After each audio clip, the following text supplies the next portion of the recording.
Nah, seven cosmic law. Ini sebelum masuk spesifik ke arah the law of attraction. Law of attraction itu salah satunya saja. Sebenarnya ada, kalau menurut William Walker Atkinson, ada 7 hukum semesta. Istilahnya kan kosmik. Jadi alam semesta ini ada 3 rumusan hukumnya. Yang pertama apa? Yang pertama ada the law of vibration. The law of vibration itu segala sesuatu itu bergetar. Tidak ada yang diam. Getaran-getaran dalam frekuensi yang sama akan saling menarik. Kegembiraan akan menarik kegembiraan yang lain. Nah, fokuslah secara konsisten terhadap pikiran tertentu, maka akan menarik getaran yang sama. Jadi the law of vibration itu kita ini bergetar terus. Ini menjelaskan bergetar ini mungkin tidak mudah. Kita ini kan sebenarnya tidak diam. Coba teman-teman perhatikan pikiranmu, perasaanmu, intelijensimu, itu kan kerja terus. Ya dari luar kelihatan diam, tapi di dalammu itu kan rame terus. Nah, itu mungkin mudahnya ya, jenis getaran. Engkau sedang berada di frekuensi mana? Mungkin engkau sedang marah-marah, mungkin engkau sedang senang, mungkin engkau sedang gelisah, mungkin hari ini engkau sedang bingung karena vaksin, mungkin hari ini engkau sedang gelisah karena sekelilingmu sedang pembatasan ketat karena pandemi. Mungkin ini kan sebenarnya dirimu itu sedang bergetar. Nah, the law of vibration itu, vibrasi yang sama akan saling menarik atau akan menggetarkan energi atau menggetarkan vibrasi yang dekat dengan dirinya. Jadi kalau kita gembira, sekeliling kita akan hawanya gembira. Dan orang-orang yang di dekat kita akan terpengaruh oleh kegembiraan itu. Itu the law of vibration, mudahnya begitu. Jadi getaran kita itu mempengaruhi sekelilingnya. Apa yang ada dalam diri kita kalau kita gelisah atau murung, ini menggetarkan sekelilingmu dengan kegelisahan dan kemurungan. Ini namanya the law of vibration. Makanya kadang-kadang teman-teman kan bisa merasakan kalau misalnya punya teman akrab gitu, temanmu sedang sedih, terus dekat denganmu, dia pura-pura banyak ketawa, pura-pura ceria, tapi getarannya bisa engkau tangkap. Itu the law of vibration. Jadi getaran yang ada dalam diri kita itu akan menarik frekuensi yang sama dari yang ada di sekeliling kita. Kalau teman-teman dekat dengan teman yang sedang sedih, sedang gelisah, sedang susah, sekali-sekali dia tampak nangis, itu kan kita ikut terus hanyut dalam situasi kesedihannya, ikut dalam kemurungannya. Nah, ini ilustrasi mudah. Kalau teman-teman dekat dengan teman yang sedang senengnya luar biasa, cerianya luar biasa karena tujuannya tercapai gembira, itu kita dekat dia juga ikut gembira. Jadi getaran yang ada dalam diri orang lain bisa mempengaruhi getaran yang ada dalam diri kita. Demikian pula sebaliknya. Jadi kegembiraan akan mendatangkan kegembiraan. Kesedihan juga akan mendatangkan kesedihan. Ini the law of vibration namanya. Menyikapi the law of vibration itu seperti apa? Ya menurut William Walker Atkinson adalah fokuslah pada yang baik-baik, yang indah-indah, yang nyaman-nyaman di pikiranmu. Apa yang engkau inginkan, fokuskan ke situ pikiranmu terus. Jadi getaran kesuksesan, getaran cita-cita keberhasilan, getaran cita-cita kebahagiaan itu biar menyebar kemana-mana dan menarik itu ke dalam dirimu. Yaitu, ayo mikir yang positif-positif saja. Ayo menginginkan yang baik-baik saja. Ayo mengharapkan yang nyaman-nyaman saja, yang damai-damai saja. Loh, itu nanti itulah yang akan hadir karena tertarik oleh getaran keinginan kita, getaran yang ada dalam diri kita. Itu namanya the law of vibration. Itu hukum yang pertama. Jadi carilah frekuensi yang bagus, getaran yang bagus dalam dirimu. Dan hidupkan itu biar mempengaruhi sekelilingmu. Cosmic law yang kedua, the law of relativity. Dalam hidup ini berlaku hukum relativitas. Relativitas mungkin tidak persis sama seperti relativitasnya Einstein. Tapi relativitas di sini adalah mudahnya begini. Tidak ada sesuatu yang bisa kita pahami sampai kita hubungkan dengan sesuatu yang lain. Apakah itu tentang sifat, nilai, kualitas, atau artinya sesuatu dan lain sebagainya, itu kita akan susah memahami kalau kita tidak menghubungkannya dengan yang lain. Itu namanya the law of relativity. Ilustrasi mudahnya, misalnya sampean mau menilai saya, Pak Faiz itu wajahnya seperti itu masuk kategori ganteng apa jelek? Itu kan susah kamu jawab, mungkin ya sungkan barang, tidak berani ngomong. Tapi mudahnya itu, kalian ngerti saya cakep apa jelek, itu kan ketika dibandingkan, dihubungkan dengan yang lain. Mungkin dengan wajahnya orang lain, kalau dihubungkan dengan yang lebih cakep, ya saya tidak ada apa-apanya. Tapi kalau kamu cari yang lebih drop, jauh lebih jelek, mungkin saya ya masuk kategori ganteng. Itu the law of relativity. Indonesia ini negara yang nyaman maju atau negara yang terbelakang mundur? Itu jawabmu mesti susah karena parameter bisa macam-macam orang bikin. Mudahnya apa? Relatif, relate-kan dengan sesuatu yang lain. Jadi jawabannya mestinya kalau dihubungkan dengan negara ini kita masih terbelakang. Tapi kalau kita sambungkan dengan negara ini masih lumayan. Kita masih tergolong lebih maju. Itu namanya the law of relativity. Ini hukum alam yang kedua. Nah, maksudnya apa William Walker ini menunjukkan the law of relativity? Hendaknya kita ini selalu menghubungkan situasi yang kita alami dengan yang lebih buruk atau lebih kurang atau di bawah kita. Tujuannya apa? Biar kita bersyukur.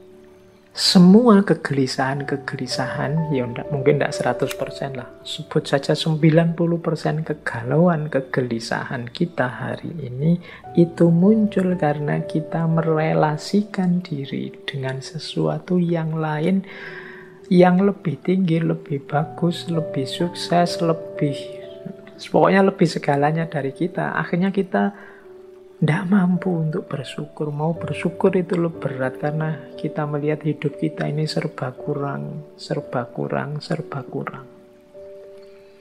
Kita salah mencari relasi, menghubungkan diri kita dengan apa.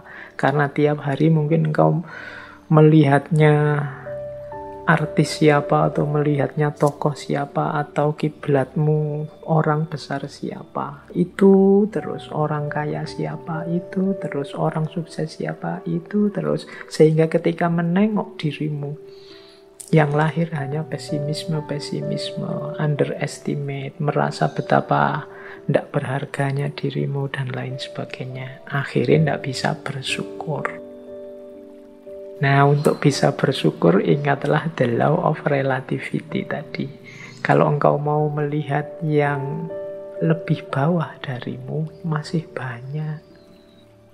Nah, itu Hukum alam yang kedua, law of relativity. Ayo, untuk banyak hal, ya enggak untuk semua hal ya, untuk beberapa hal law of relativity ini kita pakai ya untuk yang baik-baik, sholat, ibadah, untuk tekun belajar. Nah, kita ambil yang level tinggi biar kita semangat untuk meniru yang baik-baik. Tapi untuk hal-hal tertentu kita ambil standar yang lebih di bawah kita sehingga kita tidak lupa untuk bersyukur. Nah, yang ketiga, the law of cause and effect. Hukum sebab akibat. Kalau ini saya tidak perlu menjelaskan ya, kalau dalam Islam ya ada famay ya'mal misqala dzarratin khairan yarah wa may ya'mal misqala dzarratin syarran yarah. Ada aksi, ada reaksi. Ada sebab, ada akibat.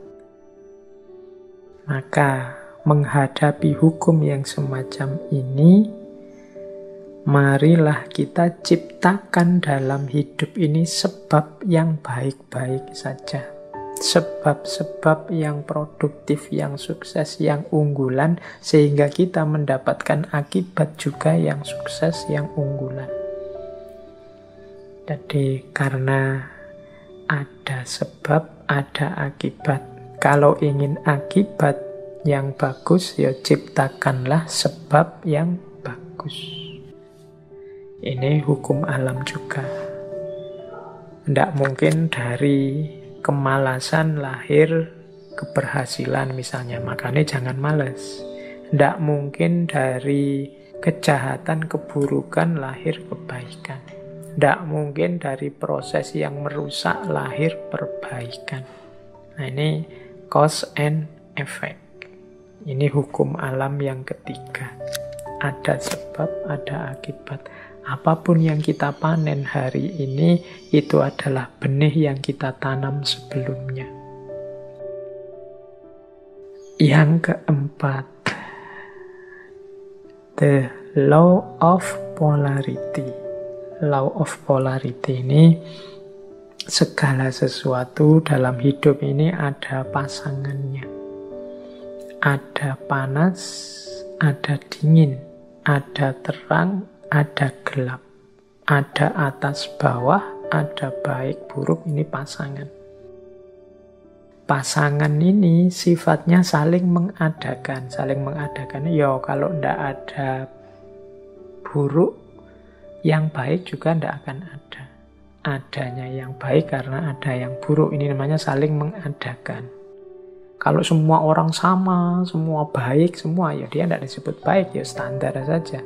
Dia disebut baik karena ada yang buruk. Disebut terang karena ada situasi gelap. Disebut atas karena ada bawahnya. Bawah saja tidak ada atas, tidak mungkin. Atas saja tidak ada bawahnya, tidak mungkin. Jadi dia saling mengadakan, saling mendukung keberadaan masing-masing. Oke, jadi situasi the law of polarity ini membuat kita nanti tidak mudah melihat satu sisi saja dari sesuatu, tapi harusnya kita melihat secara lebih lengkap.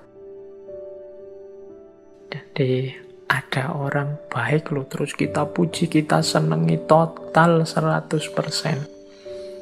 Dia dengan segala kebaikannya. Tiba-tiba dia melakukan sedikit atau satu keburukan. Runtuhlah kepercayaan kita yang darinya sangat cinta jadi sangat benci. Kita lupa bahwa namanya masih manusia, masih duniawi, itu pasti berpasangan. Ada baiknya, ada buruknya. Ya mungkin kadar dan ukurannya berbeda-beda, tapi pasti ada pasangan-pasangan ini. Kita sering tidak siap menerima situasi yang kebalikan dari kenikmatan, kenyamanan yang kita rasakan hari ini. Padahal itu ya berpasangan. Tapi the law of polarity ini juga salah satu dari 7 cosmic law. Salah satu hukum semesta. Yang kelima, the law of rhythm. The law of rhythm ini, hidup ini mengalami siklusnya masing-masing. Hidup ini ada perputarannya. Siang, malam, kelahiran, kematian, kemunculan, kepergian, dan lain sebagainya. Namanya ritme, iramanya hidup. Nah, segalanya ada awalnya, ada akhirnya. Ini the law of rhythm. Beberapa kali saya ceritakan kan ada kisah sufi, seorang sufi yang punya jargon, ini pun akan berlalu. Mengalami apapun, apakah itu kesenangan, apakah itu kesedihan, pada saatnya juga akan berlalu. Seberat apapun, seperti apapun. Termasuk pandemi ini. Dia ada awal kehadirannya, pasti nanti ada akhir kepergiannya. Itu the law of rhythm. Jadi kalau kita mengalami situasi apapun, sadarlah bahwa situasi ini akan berakhir. Yang sedang sedih, ingatlah kesedihanmu pada saatnya akan berganti kegembiraan. Yang sedang gembira, wong namanya kita hidup, pada saatnya juga akan ada masalah dan kegembiraan akan bertemu dengan kesedihan. Itu namanya the law of rhythm. Hidup ini ada siklusnya. Yang sedang di bawah jangan putus asa, yang sedang di atas jangan jumawa. Karena kita ini berputar. Ini namanya the law of rhythm. Yang keenam, the law of gestation. The law of gestation itu bunyinya begini. Segala sesuatu perlu waktu untuk terjadi.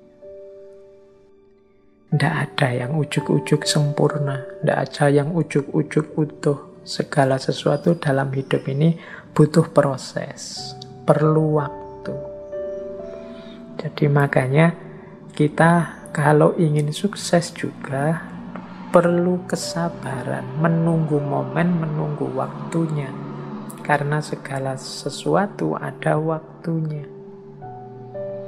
Ada waktu menanam, ada waktu memelihara, ada waktu memetik buahnya. Segalanya butuh proses, tidak ada yang ujuk-ujuk setelah ditanam terus buahnya muncul. The law of gestation.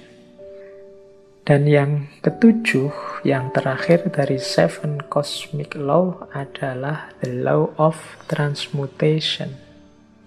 Segala sesuatu berubah. Jadi segala sesuatu, karena hidup ini di dunia pastinya dinamis.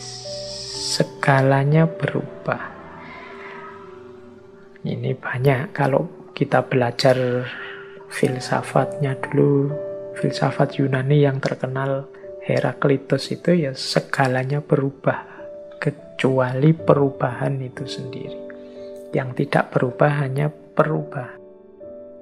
Nah, law of transmutation ini menyadarkan kita untuk menghadapi perubahan, merancang dan menyiapkan perubahan agar perubahan yang terjadi arahnya sesuai keinginan kita, membuat kita lebih baik, membuat kita lebih sukses, membuat kita lebih berhasil.